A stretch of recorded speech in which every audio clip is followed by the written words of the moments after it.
আজ জীবনের একটা অধ্যায় শেষ হলো। কীভাবে যে 3টে বছর কেটে গেল তা বুঝতেই পারলাম না। আমাদের মধ্যে খুব একটা মিল ছিল তা নয়, কিন্তু একজনকে বড্ড মিস করব, জানো তো? পায়েল। হ্যাঁ, তোমার নিয়ে আর কিছু বলার নেই।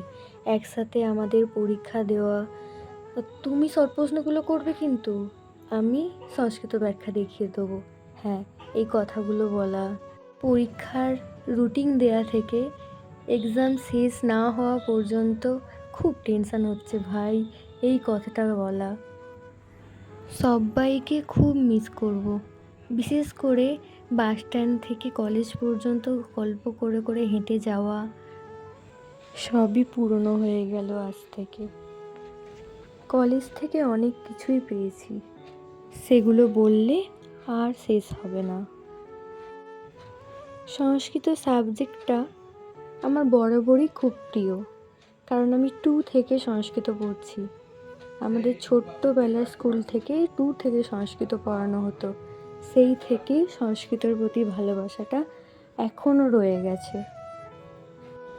কিন্তু এই 3 বছরে জানতে পারলাম যে সংস্কৃত বিষয়ে এত কিছু জানা যায় বা এত কিছু স্বাদ পাওয়া যায়। কি অদ্ভুত, তাই না?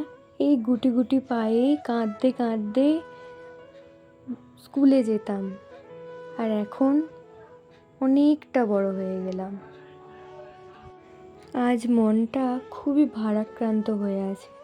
কাউকে বলতেও পারছি না কি অসুবিধা হচ্ছে, কিন্তু যেন মনে হচ্ছে কি যেন একটা হয়ে আছে মনটা।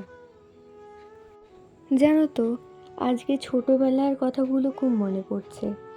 রোজ সকালবেলা 5টার সময় উঠে 6টায় গাড়ি, কাঁদতে কাঁদতে গাড়িতে উঠতাম, যেতে চাইতাম না, কিন্তু মা বাপি জোর করে পাঠাতো। আর স্কুলে ওখানে গিয়ে দেবী দাদাভাইয়ের কোলে উঠতাম। দেবী দাদাভাই বলতে আমাদের ওখানে বলতে সারদা শিশু মন্দির, আমরা ওখানেই পড়তাম। সেখানে দাদাভাই দিদিভাই এখনও মিস করি সেই দিনগুলো।